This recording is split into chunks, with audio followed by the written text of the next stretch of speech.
नमस्कार दोस्तों, टाइटल और थंबनेल देख के आप सभी को अंदाजा लग गया होगा। आज के वीडियो लेक्चर के अंदर हम लोग चर्चा करने वाले हैं आपके बीकॉम प्रोग्राम सेमेस्टर 4 के one of the most important subject entrepreneurship and the new venture planning की तीसरी यूनिट को लेकर के।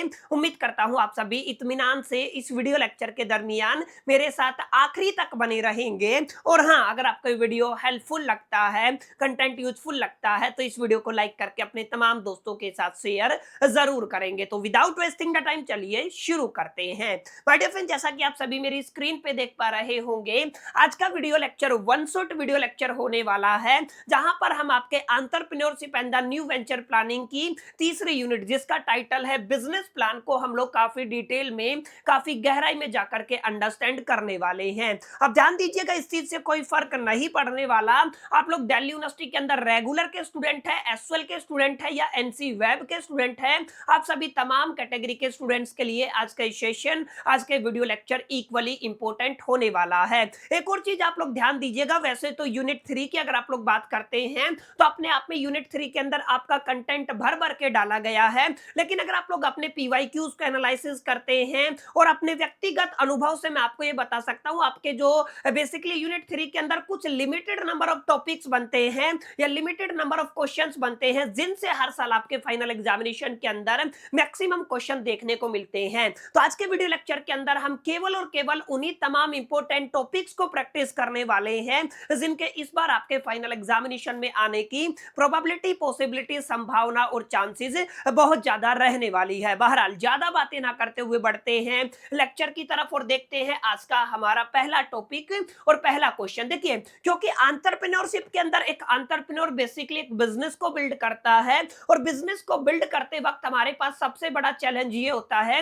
कि भाई साहब हमें अपने बिजनेस को एक्सपांड करना होगा, एक्सपेंड करना होगा। तो ये सवाल आपके एक्सपेंशन से ही जुड़ा हुआ है। यहाँ पर क्वेश्चन क्या पूछा गया है सर? यहाँ पे क्वेश्चन पूछा गया है कि strategy of the scaling up a business, माने आपको ये बताना है आपके पास जो भी बिजनेस होता है ना, उस बिजनेस को एक्सपेंड करने के लिए, उसको स्केल करने के लिए एग्जैक्टली हमारे पास कौन कौन सी स्ट्रेटजीज अवेलेबल हैं जिनका इस्तेमाल करके आप अपनी बिजनेस ग्रोथ को कर सकते हैं। समझ में आया ये क्या कहता है? क्वेश्चन क्या कहता है, ये बात बताइए, समझ में आई कि नहीं आई? सर आपको उन स्ट्रेटजीज को बताना है जिनका इस्तेमाल करके आप लोग अपने बिजनेस को स्केल अप कर सकते हैं, अपने बिजनेस को एक्सपेंड कर सकते हैं। ठीक है, अब सबसे बड़ा सवाल आएगा कि भाई साहब आपको ये बताना है सर बिजनेस के स्केलिंग अप का क्या मतलब है, बिजनेस के स्केलिंग अप की डेफिनेशन क्या है? तो जैसा कि आप सभी जानते हैं, स्केल अप का मतलब ये होता है कि भाई साहब आपके अपने बिजनेस के जो ऑपरेशंस है ना, उनको एक्सपांड करना होगा। क्यों एक्सपांड करना होगा? ताकि मार्केट के अंदर जो बेसिकली डिमांड होता है ना, आप लोग उसको इजीली हैंडल कर सके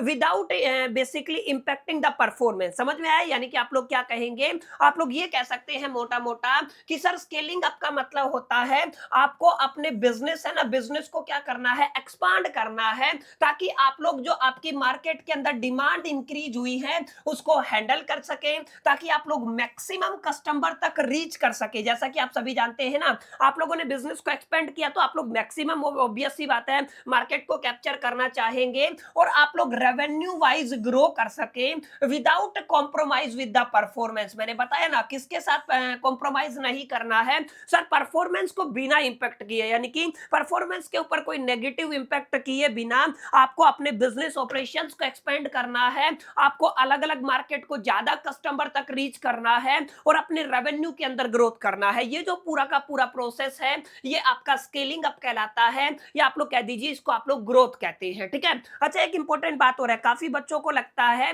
कि ग्रोथ, प्रोग्रेस और सक्सेस तीनों चीजें सेम होती हैं, लेकिन बुनियादी तौर पे ना तीनों का मतलब अलग होता है। There is a big difference in the growth, progress and success. यहाँ पे हम लोग बेसिकली किसकी बात कर रहे हैं सर? ग्रोथ की बात कर रहे हैं। और ग्रोथ का मतलब क्या होता है? सिंपल सिंपल आप लोग ये कह सकते हैं, increase your materialistic position in all ways. If you increase the turnover of the company then it is called the growth. इसको आप लोग क्या कह सकते हो? ग्रोथ कह सकते हो। लेकिन यहाँ पे ना तो प्रोग्रेस का जिक्र है ना तो सक्सेस का जिक्र है। प्रोग्रेस और सक्सेस दोनों कंप्लीटली डिफरेंट टर्मिनोलॉजी होती है। अब ध्यान दीजिएगा, हमने क्या कहा कि सर आपका एक शब्द क्या है जिसको आप लोग क्या कहते हो? आप लोग ग्रोथ कहते हो। और दूसरा शब्द क्या है आप लोग जिसको क्या कहते हो? प्रोग्रेस कहते हो। और तीसरा शब्द क्या है? मैंने कहा आपका सक्सेस। तो तीनों चीजें आपकी बेसिकली किसी भी बिजनेस से जुड़ी हुई हैं, लेकिन एक आपका बिजनेस ग्रोथ करता है, इसका मतलब आपने क्या कहा कि आपने जो आपकी मटेरियलिस्टिक पोजीशन है ना उनको आपने इंक्रीज कर दिया इन ऑल वे। जैसे मैंने एक एग्जांपल दिया, अगर आपने अपनी कंपनी का जो टर्नओवर है 50 करोड़ से 500 करोड़ पे आप लोग लेके गए तो वो क्या कहलाएगा, ग्रोथ कहलाएगा। लेकिन वो जो ग्रोथ आपने किया है वो कैसे किया है, अगर आपका growth is added with the ethics norms and discipline, माने नीति नियम सिद्धांत के साथ अगर आपने अपनी ग्रोथ किया है तो माय डियर फ्रेंड्स वो क्या कहलाएगा, वो आपका प्रोग्रेस कहलाएगा। समझ में आया? तो there is a big difference between the growth, progress and success. और याद रखिएगा बेसिकली अगर आप लोग सक्सेस की बात करते हैं ना तो हर एक बिजनेस एक सक्सेसफुल बिजनेस नहीं होता है अगर आप लोग इस पैरामीटर पे लेके चलते हैं। तो अगर आप लोग ग्रोथ के अंदर क्या ऐड कर देते हैं, बेसिकली आप लोग यहाँ पे ध्यान दीजिएगा, अगर आप लोग एथिक्स ऐड कर देते हैं, अगर आप लोग नॉर्म्स ऐड कर देते हैं, अगर आप लोग डिसिप्लिन ऐड कर देते हैं तो वो आपका ग्रोथ क्या कहलाता है सर, वो आपका प्रोग्रेस कहलाता है। और अगर आपका प्रोग्रेस है वो है आपका ह्यूमैनिटी के साथ, स्पिरिचुअलिटी के साथ और डिग्निटी के साथ, तो आपकी कंपनी का क्या होता है सर, आपकी कंपनी सक्सेसफुल मानी जाती है। समझ में आया? तो अगर आप लोग कॉर्पोरेट लेवल पे बात करते हैं तो there is a big difference between the growth, progress and success. और इस तरीके की मालूमात आपको होनी चाहिए क्योंकि आप लोग कॉमर्स स्टूडेंट हैं और कॉमर्स स्टूडेंट को मैनेजमेंट की टर्मिनोलॉजी का काफी डिटेल में, काफी गहराई में जाकर के ज्ञान होना चाहिए। बहरहाल हम लोग कहां पे बात कर रहे थे सर, हम लोग बात कर रहे थे स्केलिंग अप का क्या मीनिंग है। उम्मीद करता हूं स्केलिंग अप आपको समझ में आ गया होगा। आपको अपने बिजनेस ऑपरेशंस को एक्सपेंड करना है, नए नए कस्टमर्स तक रीच करना है मार्केट को, और एक तो और जो अलग अलग मार्केट है उनको एक तरीके से एक्सप्लोर करना है, और अपना जो रेवेन्यू है ना विदाउट कॉम्प्रोमाइजिंग द परफॉर्मेंस क्या करना है, आपको इंक्रीज करना है। तो ये क्या कहलाता है सर, ये आपका बेसिकली स्केलिंग अप कहलाता है। अब ध्यान दीजिएगा, it involve the strategic planning in areas, यानी कि आपको अलग अलग प्लानिंग किन किन एरिया के अंदर, जैसे आपके ऑपरेशन के अंदर, जैसे आपके मार्केटिंग के अंदर, जैसे आपके फिनेंस के अंदर, जैसे आपका एचआर है, ह्यूमन रिसोर्सेज के अंदर एंड द टेक्नोलॉजी के अंदर आपको स्ट्रेटेजिक प्लानिंग चाहिए, यानी कि आपको एक रोड मैप चाहिए, प्रॉपर प्लान चाहिए। जब तक आप लोग प्लान नहीं बनाएंगे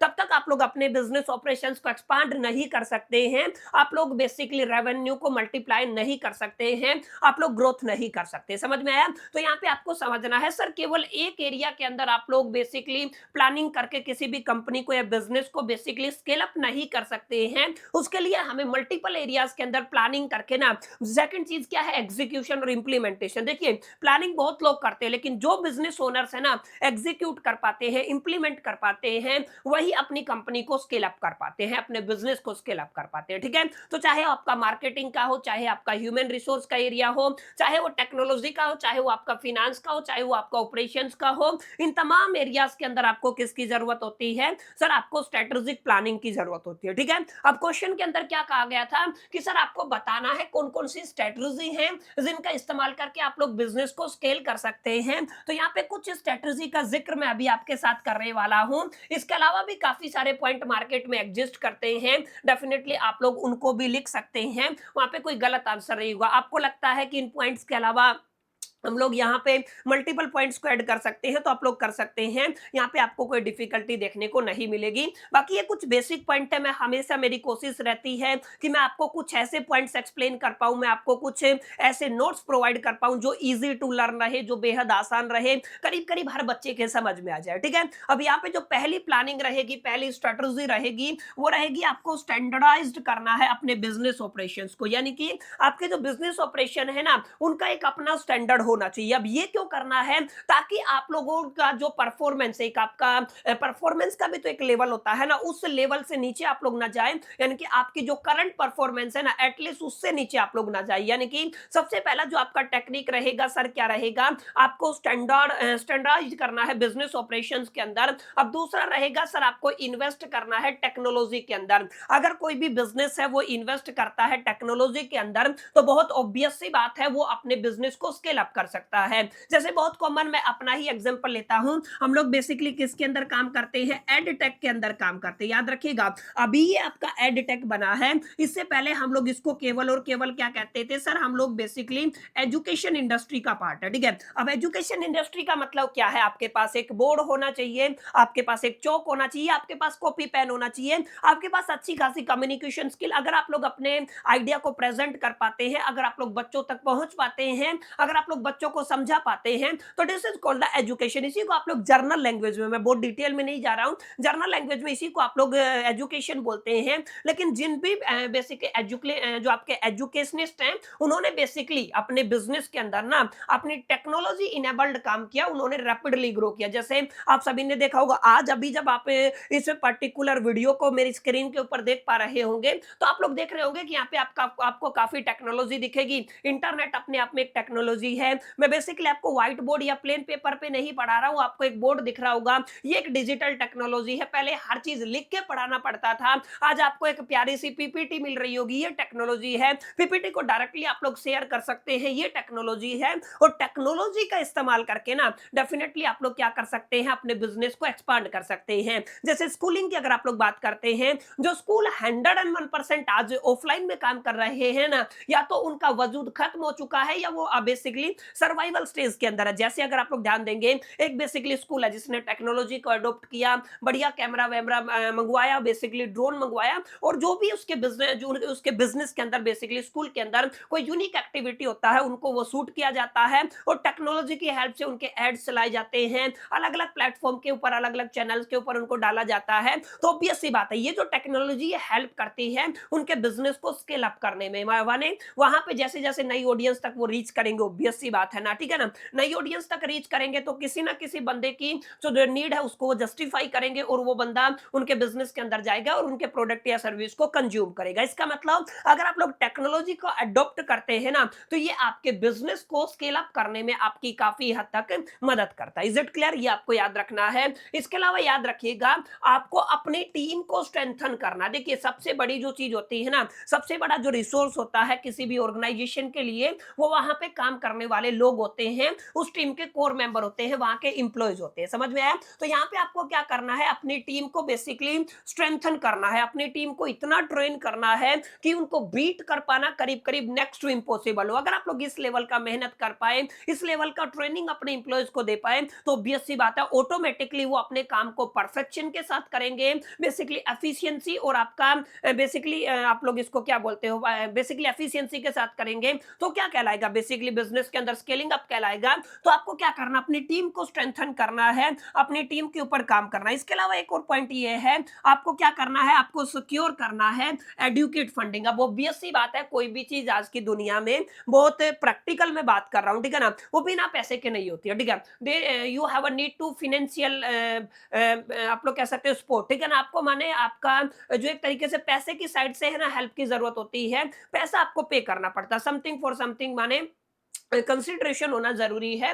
और मेजोरिटी ऑफ द आज जो भी ट्रेड होता है वो पैसे की टर्म में होता है। तो आप लोग क्या कहेंगे, सर आपके पास एडुकेट फंडिंग होना जरूरी है। इसके अलावा आपको क्या करना है, अपनी मार्केट रीच को एक्सपांड करना है। वो एडवर्टाइजमेंट के थ्रू हो सकता है, किसी भी तरीके से आपको जो अपनी मार्केट है ना उसके अंदर जो रीच है उसको आपको बढ़ाना है। अगर आप लोग रीच बढ़ाएंगे तो कस्टमर ज्यादा होंगे, कस्टमर ज्यादा होंगे तो बिजनेस ऑटोमेटिकली स्केल करेगा। इसके अलावा एक आप लोग पॉइंट लिख सकते हैं, सर आपको क्या करना है, आपको डेवलप करना है स्ट्रॉन्ग मार्केटिंग स्ट्रेटजीज को, ठीक है ना, आपको क्या करना है, स्ट्रॉन्ग मार्केटिंग स्ट्रेटजीज को डेवलप करना है। इसके अलावा आपको क्या करना है, सर आपको बिल्ड करना है स्ट्रेटेजिक पार्टनरशिप को, और लास्ट में जाके आप लोग क्या कह सकते हैं, सर आपका जो फाइनेंशियल हेल्थ है ना उसको आपको मॉनिटर करना है। तो these are the very basic terminology, these are the very basic key features, या फिर आप लोग कह सकते हैं these are the key strategies for scaling up a business, ठीक है। अब इसके अलावा बतेरी सारी ऐसी टेक्निक्स हैं, बतेरी सारी ऐसी आप लोग कह सकते हो स्ट्रेटजी है, जिनका इस्तेमाल करके आप लोग अपने बिजनेस को एक्सपांड कर सकते हैं, स्केलिंग अप कर सकते हैं। अब वो सारे पॉइंट भी आप लोग यहाँ पे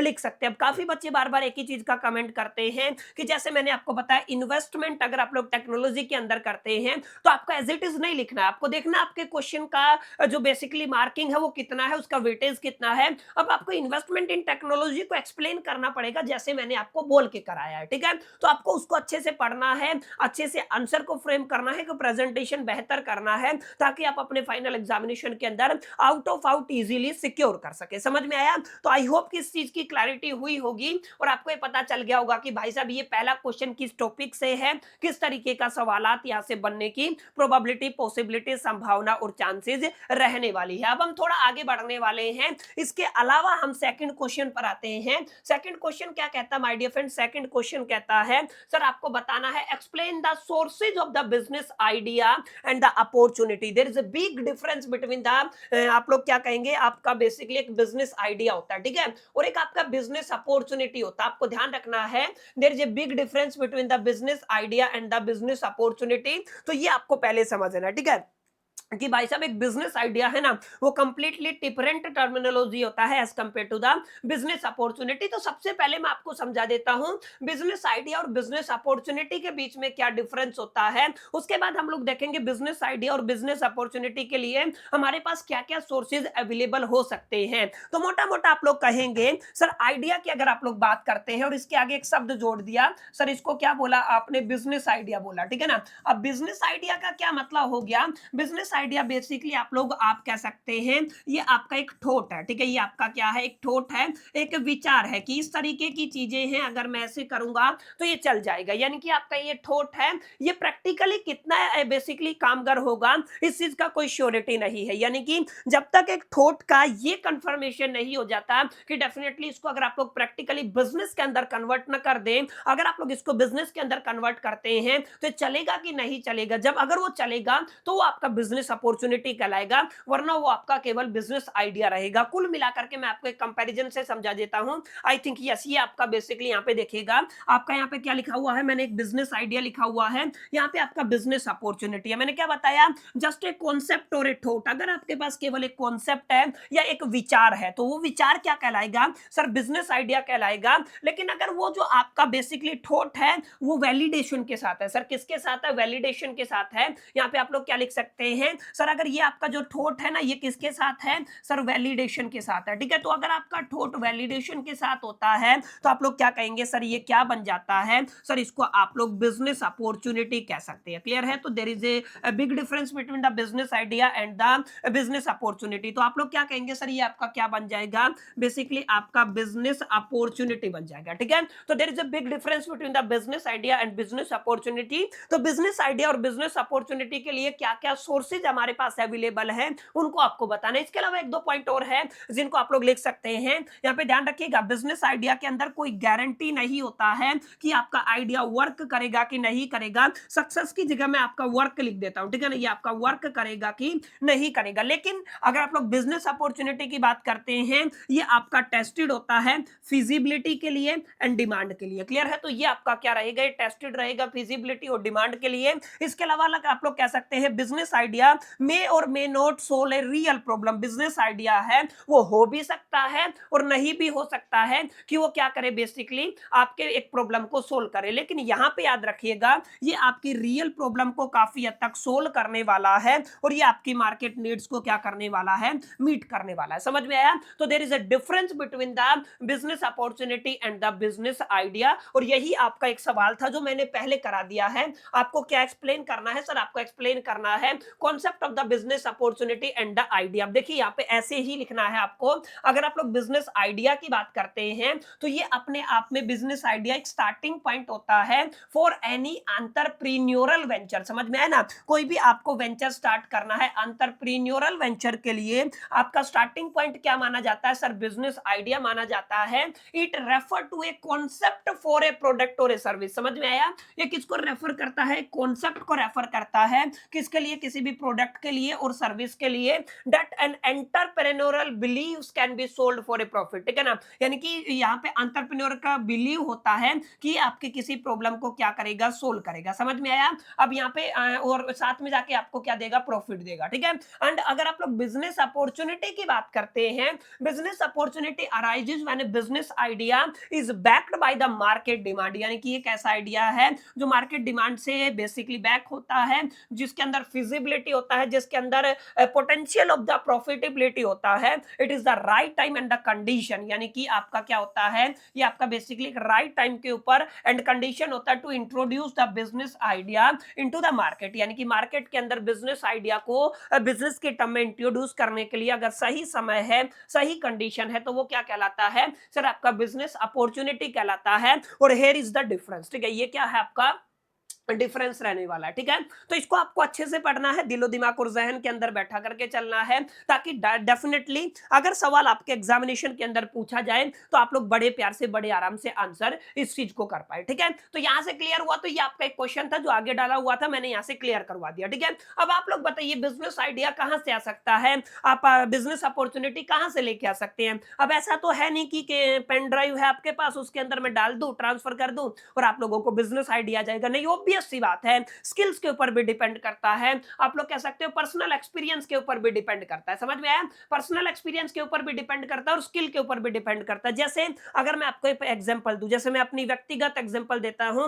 अब जैसे मैं बेसिकली मूव ऑन किया नॉन मेडिकल बैकग्राउंड से, फिजिक्स ओनर से, एक लंबे टीचिंग एक्सपीरियंस के बाद कि मैंने डिसाइड किया कि now I want to start a business, जिसके लिए मेरे को एमबीए करना, और एमबीए मैं इसलिए करना चाहता हूं ताकि मेरे पास एक बेस रहे, तो जिसके लिए मेरे को बीकॉम और बीबीए करना पड़ेगा। तो ये सब कुछ कार्यक्रम मैंने किया। जब मैंने कार्यक्रम किया तो मैं बिल्कुल नया था, नॉन मेडिकल वाले को घंटा नहीं पता होता बिजनेस के अंदर क्या होता है, ठीक है ना। उनको लगता है कि हमें सब पता होता है, ठीक है, लेकिन उनको कुछ नहीं पता होता। That's it. मैं आपको बहुत रियलिटी और प्रैक्टिकल बात बता रहा हूं, ठीक है। अब मेरे को काफी सारी प्रॉब्लम हुई। अब ऑब्वियस सी बात है, जो भी जैन जीज है, हम लोग जैन जीज है, ठीक है। तो हम लोग क्या करते हैं, हम लोग किसी भी प्रॉब्लम के सॉल्यूशन को यूट्यूब के ऊपर सर्च करने की कोशिश करते हैं। यूट्यूब के ऊपर मेरे को रैंडम एग्जांपल मिले। अब रैंडम एग्जांपल के अंदर भी अगर आप लोग देखेंगे ना, तो मेरे को सेटिस्फैक्टरी कोई ऐसा बेसिकली प्लेटफॉर्म नहीं मिला। तो जस्ट लाइक नॉन मेडिकल के अंदर बहुत अच्छे लोग कर रहे हैं, मेडिकल के अंदर बहुत बढ़िया कर रहे हैं, इवन आर्ट्स के अंदर भी बहुत बेहतरीन बेहतरीन लोग हैं जो क्वालिटी एजुकेशन प्रोवाइड करते हैं। लेकिन हमारा ये डोमेन है दैट इज द कॉमर्स, यहाँ पर बेसिकली मेरे को बड़ा लैक दिखा।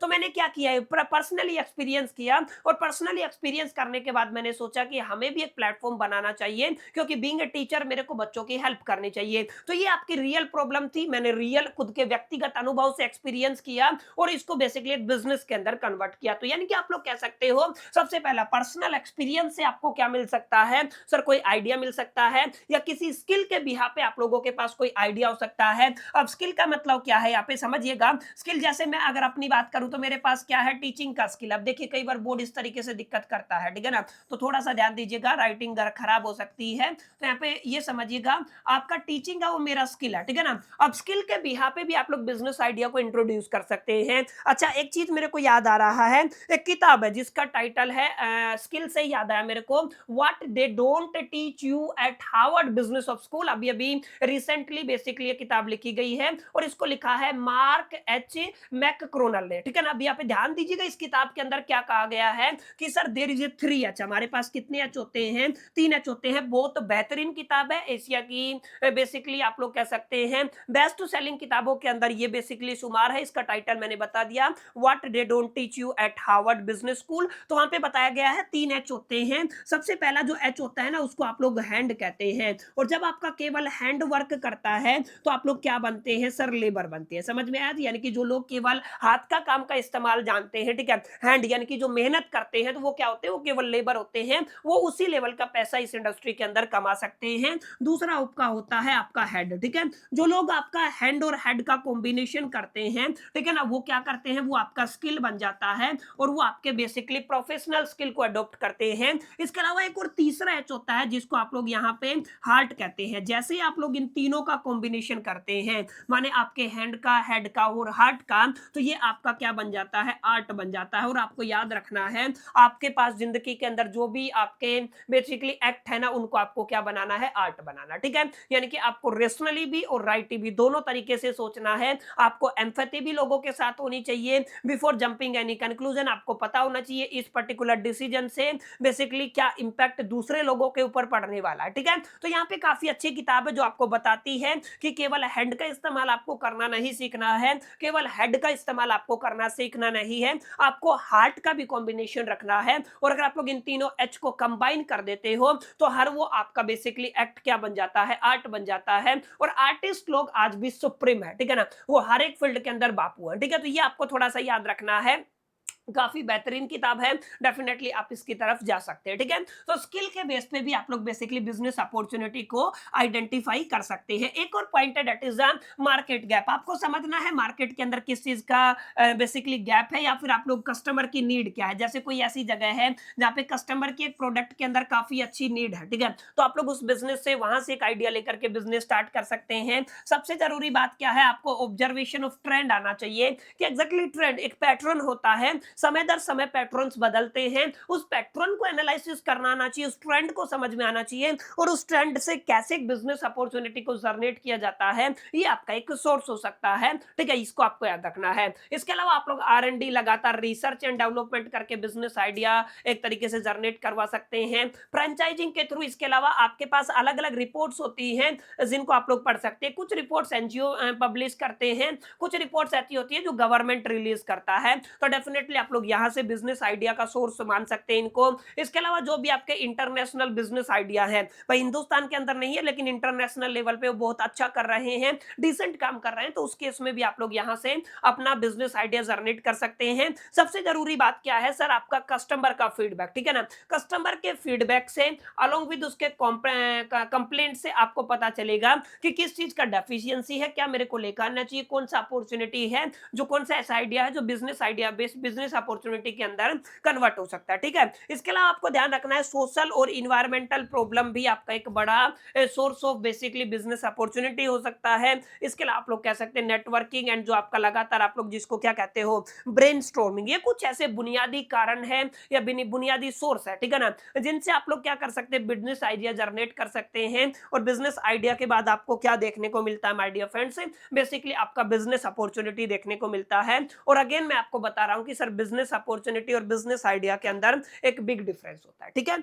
अब यहाँ पे ध्यान दीजिएगा, बार बार आप लोग मेरे को स्क्रीनशॉट लेने के लिए मत बोलिएगा, हर वीडियो के अंदर मैं आपको बताता हूँ स्क्रीनशॉट लेने की जरूरत नहीं है। इस सेशन का पीडीएफ आपको हमारे टेलीग्राम चैनल के ऊपर प्रोवाइड कर दिया जाएगा, लेकिन उसके लिए आपको कुछ सर्टेन स्टेप्स फॉलो करनी है। अच्छा, एक और चीज, जब तक मैं ये वीडियो रिकॉर्ड कर रहा हूँ ना, आपका जो पहला आई थिंक यूनिट आ चुका होगा हमारे चैनल के ऊपर, लेकिन अभी उसका पीडीएफ अपलोड नहीं हुआ होगा, तो कुछ टेक्निकल इश्यूज हैं, हो सकता है कुछ घंटे के अंदर आज आपका जो पीडीएफ हो टेलीग्राम पे अपलोड कर दिया जाएगा। ध्यान दीजिएगा, सबसे पहला आपको काम क्या करना है, इस वीडियो को हाइप करना है। जितने भी स्टूडेंट इस वीडियो को हाइप करते हैं, ध्यान दीजिएगा, एटलीस्ट 100 लोगों को इस वीडियो को हाइप करना है। अगर आप लोग चाहते हैं जल्दी से जल्दी हम लोग इस सेशन का पीडीएफ आपको फ्री ऑफ कॉस्ट अपने टेलीग्राम चैनल के ऊपर प्रोवाइड कर दें, या इस वीडियो के नीचे आप लोग कमेंट भी कर सकते हैं पीडीएफ, तो वहां पे भी आपको रिवर्ट आ जाएगा। अलोंग विद आपको क्या करना है माय डियर फ्रेंड्स, इस वीडियो को लाइक तो करना ही करना है, और चैनल पे पहली बार आए हैं तो आपको सब्सक्राइब भी कर लेना, ठीक है।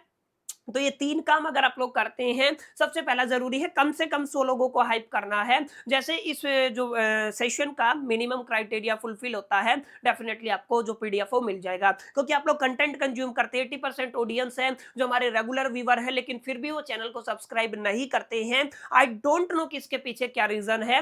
अगर आपको लगता है कि कंटेंट यूजफुल है यार, तो आपका सब्सक्राइब करने में क्या जाता है, वीडियो को लाइक करने में क्या जाता है, वीडियो को हाइप करने में क्या जाता है। तो डेफिनेटली यार इस चीज को आप लोग थोड़ा सा दिलो दिमाग और जहन के अंदर रख करके ना सपोर्ट करो।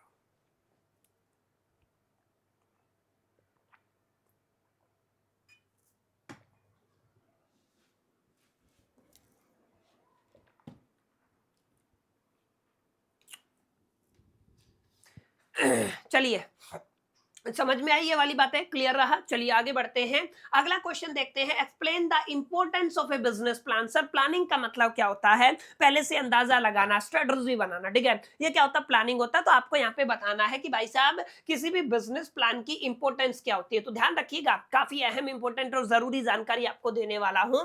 अगर आप लोग किसी भी बिजनेस प्लान की बात करते हैं देवियों और सज्जनों, तो ये आपका एक रिटन डॉक्यूमेंट होता है। क्या होता है, आपका एक रिटन डॉक्यूमेंट। तो बिजनेस प्लान अपने आप में एक ऐसा रिटन डॉक्यूमेंट होता है that outline the goal of A business. माने क्या करता है, जो आपके बिजनेस के गोल को आउटलाइन करता है, जो आपको बेसिकली उस गोल को अचीव करने में स्ट्रेटजी प्रोवाइड करता है कि क्या स्ट्रेटजी रहेगा उस गोल को लेकर के, एग्जैक्टली कौन कौन से रिसोर्सेज आपको लगेंगे, एंड आगे क्या लिखा हुआ है, एग्जैक्टली आपका आउटकम्स क्या रहेगा, ठीक है। And it like a road map, ये किसकी तरह काम करता है सर, आपके रोड मैप की तरह काम करता है। for the entrepreneur and help in guiding the business from startup to the growth phase। ठीक है ना, तो बिजनेस को स्टार्टअप से लेकर के और ग्रोथ फेज में ले जाने के लिए ना ये आपकी काफी हद तक मदद करता है। यानी कि कुल मिलाकर के आप लोग कह सकते हो बिजनेस प्लान के अंदर क्या क्या बुनियादी चीजें होती हैं। बिजनेस प्लान अपने आप में, ध्यान रखिएगा, बिजनेस प्लान अगर आपने बनाया तो आपके पास एक रिटन डॉक्यूमेंट होगा। ठीक है, आप लोग क्या कहेंगे सर आपके पास क्या है, एक रिटर्न डॉक्यूमेंट है। तो मैंने यहाँ पे लिख दिया सर ये आपका क्या है, रिटर्न डॉक्यूमेंट है। अब रिटर्न डॉक्यूमेंट के अंदर सबसे पहले आपको क्या दिखेगा, कंपनी का गोल दिखेगा। ठीक है, अब इस गोल को आपको अचीव करना है तो उसके लिए आपको एक रोड मैप चाहिए। ठीक है ना, क्या चाहिए आपको, एक रोड मैप चाहिए। उस रोड मैप का बेसिकली क्या कुछ सीन रहेगा वो आपको दिखेगा। अच्छा, इसके लिए आपको बेसिकली स्ट्रेटजी चाहिए। ठीक है, यह स्ट्रेटजी आपका रोड मैप हो गया। इसके अलावा आप लोग कह सकते हो इस बेसिकली गोल को कैसे अचीव करना है ये आपको रोड मैप के अंदर मिल जाएगा। अच्छा, रिसोर्सेज की क्या क्या जरूरत पड़ेगी, ये काफी अहम इंपॉर्टेंट और जरूरी पॉइंट है। कौन कौन से रिसोर्सेज लगेंगे ये आपको मिल जाएगा। इसके अलावा आप लोग क्या कह सकते हैं, सर आपका आउटकम्स भी यहाँ पे देखने को मिलता है, तो माने आउटकम का भी सिनेरियो यहाँ पे देखने को मिल जाएगा। और ये सारी चीजें माय डियर फ्रेंड्स आपको कहाँ पे देखने को मिलेंगी, ये सारी चीजें आपको बेसिकली क्या कह सकते हो सर, आपके return document that is called the business plan के अंदर देखने को मिलती है। ठीक है, और इन सारी चीजों का इस्तेमाल करके आप लोग क्या कह सकते हो, आप अपने बिजनेस को दैट इज द जो आपका स्टार्टअप फेज के अंदर होता है। ठीक है, किस में होता है सर, स्टार्टअप फेज के अंदर होता है। इससे उठा करके आप लोग इसको कहां पर डाल सकते हो सर, ग्रोथ फेज के अंदर डाल सकते हो। ठीक है, तो इस बात को आपको अपने दिलो दिमाग और जहन के अंदर बैठा करके रखना। अब यहाँ पे ध्यान दीजिएगा, अगर आप लोग यहाँ पे इंपोर्टेंस की बात करते हैं तो काफी सारी ऐसी चीजें हैं जो बेसिकली बिजनेस प्लान से ही निकल करके आती हैं। जैसे आपके बिजनेस को बेसिकली एक डायरेक्शन और एक विजन प्रोवाइड करने का काम आपका बिजनेस प्लान करता है। आपका बिजनेस है वो एग्जैक्टली उसका क्या विजन है। ठीक है ना, कहीं तो पहुंचना होगा, एक गोल है, गोल के साथ विजन होता है और उस विजन के साथ डायरेक्शन होता है। तो ये प्रोवाइड करने का काम किसका होता है सर, बिजनेस प्लान का होता है। इसके अलावा ये आपका हेल्प करता है फाइनेंस को राइज करने के लिए। ठीक है ना, रेज करने के लिए। तीसरा क्या रहता है, गाइड करता है डिसीजन मेकिंग के अंदर। चौथा पॉइंट आप लोग लिख सकते हो, आइडेंटिफाई करता है business opportunities and the risk को, क्योंकि आपने प्लानिंग किया है। प्लानिंग का मतलब ही यही होता है आपने पहले से बेसिकली क्या किया है, अंदाजा लगाया है कि क्या क्या चीजें काम करेंगी, क्या क्या नहीं करेंगी, क्या क्या चैलेंजेस रहेंगे। ये सारी चीजें आपको यहाँ पे देखने को मिलेंगी। इसके अलावा आप लोग इसका इस्तेमाल करके एफिशिएंटली अपने रिसोर्सेज को एलोकेट कर सकते हैं। इसके अलावा आप लोग कहेंगे, आप लोग मॉनिटर कर सकते हैं प्रोग्रेस को एंड द परफॉर्मेंस को। This is going to be very very important. आप अपनी प्रोग्रेस और परफॉर्मेंस को क्या कर सकते हैं, मॉनिटर कर सकते हैं। आप लोग इंप्रूव कर सकते हैं अपने कोऑर्डिनेशन को एंड द कम्युनिकेशन को। लास्ट एंड फाइनल क्या रहेगा, आप लोग हेल्प कर सकते हैं स्ट्रेटेजिक प्लानिंग के अंदर और बिल्ड करने के लिए कॉन्फिडेंस को। ठीक है, तो these are the very basic point. इसके ऊपर हम लोग ज्यादा बात नहीं करेंगे, आप लोग एक बार पढ़ लीजिएगा, एग्जामिनेशन के अंदर बेहतर से बेहतर सिक्योर आप लोग कर सकते हैं, इतना मेरा मानना है। क्योंकि जितनी चीजें मैंने आपको बताई हैं उनका इस्तेमाल करके आप लोग एक अच्छे आंसर को फ्रेम बड़े प्यार से, बड़े आराम से इजीली कर सकते हो। ठीक है, चलिए आगे बढ़ते हैं। Explain the importance of the pre feasibility study. ठीक है, इसको हम लोग थोड़ा बाद में करेंगे। यहाँ पे देखिएगा, आपको एक्सप्लेन करना है the concept of the business opportunity and the idea. देखिए, ये मैं आपको बता चुका हूं, बिजनेस अपॉर्चुनिटी और बिजनेस आइडिया के बीच में क्या फर्क होता है। देखिए, ये आपकी एक और डेफिनेशन लिखी हुई है। बिजनेस आइडिया अपने आप में एक बेसिक कॉन्सेप्ट होता है या अपने आप में एक इनोवेटिव थॉट होता है that can be developed into A product और ए सर्विस, जिसको आप लोग किसी प्रोडक्ट या सर्विस के अंदर डेवलप कर सकते हैं। इसके अलावा बिजनेस अपॉर्चुनिटी का मतलब होता है जो ये आइडिया है वो अपने आप में कैसा है, वेल रिसर्च्ड है। कैसा है, वेल रिसर्च है, मार्केट के अंदर टेस्टेड है। ये idea that has the potential to generate the profit, जिसके पास पोटेंशियल होता है प्रॉफिट जनरेट करने का, एंड जो आपके कस्टमर्स की, कंज्यूमर्स की नीड को क्या करता है, सेटिस्फाई करता है। तो ये क्या होता है, बिजनेस अपॉर्चुनिटी होता है। इनके बीच में फर्क क्या होता है ये मैंने आपको समझा ही दिया है, तो यहाँ पे हमें ज्यादा एफर्ट करने की जरूरत नहीं है। उम्मीद करता हूं इतनी बातें आपको क्लियर रही होंगी और आपको क्लैरिटी हो गया होगा कि एग्जैक्टली क्या कुछ सीन यहाँ पे आपका रहने वाला है। क्लियर है। अब हम यहाँ पे चलेंगे एक और क्वेश्चन की तरफ, that is the explain the technique for finding new business idea. देखिए, अभी अभी हमने काम किया था किस तरीके से आप लोग नए बिजनेस आइडिया को फाइंड आउट कर सकते हैं, तो हमने अलग अलग मुद्दों पर चर्चा की थी। दो चार और एक्स्ट्रा पॉइंट हम लोग यहाँ पे ऐड करेंगे। ध्यान दीजिएगा, एक और आपका टेक्निक होता है जिसको आप लोग ब्रेनस्टॉर्मिंग कहते हैं। ब्रेनस्टॉर्मिंग के अंदर क्या होता है, 8-10 लोग इकट्ठा बैठ जाते हैं, जो ग्रेट माइंडेड लोग होते हैं, ठीक है ना। ग्रेट माइंडेड लोग का मतलब क्या होता है, देखिए the people who are discussing, अब एक कोट है, मैंने पता नहीं कौन सी किताब में पढ़ा था, I don't remember the title of the books और द ऑथर, लेकिन काफी अच्छा कोट है, यहाँ पे मैं आपको बता देता हूँ ग्रेट माइंडेड का क्या मतलब है, ठीक है ना।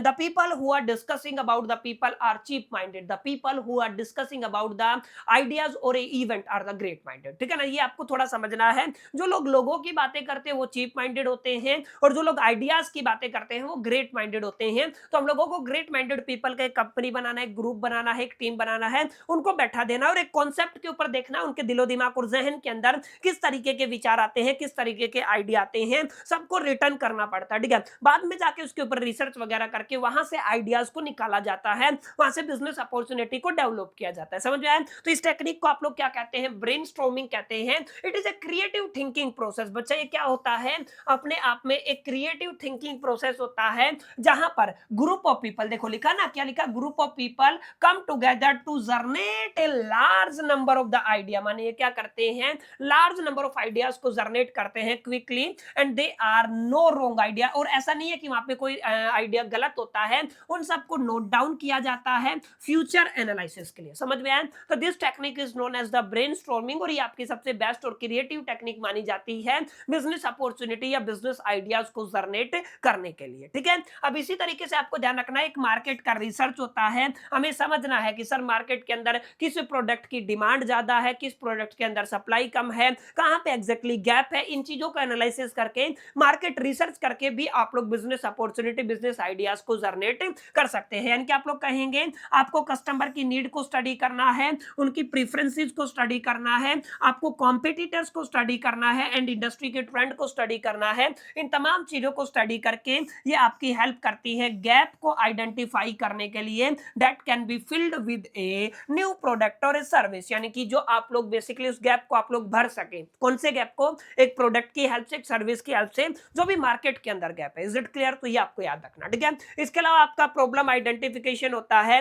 माने आपको क्या करना है, फाइंड करना है everyday problem faced by the people that are turning solution into the business way idea, यानी कि आपको देखना है जो आपकी डे टू डे एक्टिविटी है, डे टू डे जिंदगी है, आपकी जो दिनचर्या है लोगों की, उनके अंदर, आपके एरिया के अंदर, या फिर जो भी आप लोग एक स्पेसिफिक जोन के अंदर आप लोग बात करते हैं, किस चीज को लेकर के वो प्रॉब्लम फेस करते हैं, उस प्रॉब्लम का सॉल्यूशन आप किसी प्रोडक्ट या सर्विस से अगर आप लोग दे सकते हैं, तो डेफिनेटली आप उसको अपने वेंचर के अंदर, एक बिजनेस जाइंट के अंदर कन्वर्ट कर सकते हैं, ठीक है। इसके अलावा आपका एक स्कैम्पर टेक्निक होता है। स्कैम्पर टेक्निक के अंदर सिर्फ आपको याद रखना है, आप लोग क्या क्या कर सकते हैं, आप किसी प्रॉब्लम का सब्स्टिट्यूट निकाल सकते हैं, किसी प्रोडक्ट का सब्स्टिट्यूट निकाल सकते हैं, किन्हीं प्रोडक्ट को कंबाइन कर सकते हैं। स्कैम्पर का मतलब क्या होता है, एस का मतलब सब्स्टिट्यूट, सी का मतलब कंबाइन, ए का मतलब होता है अडॉप्ट करना, एम का मतलब होता है मॉडिफाई करना, पी का मतलब होता है पुट टू अनदर यूज करना, ई का मतलब होता है एलिमिनेट करना, और आर का मतलब होता है रिवर्स करना। इस मेथड का इस्तेमाल करके भी आप लोग किसी भी बिजनेस आइडिया को, या फिर आप लोग कह सकते हो सर किसको, बिजनेस अपॉर्चुनिटीज को क्या कर सकते हैं, माय डियर फ्रेंड्स,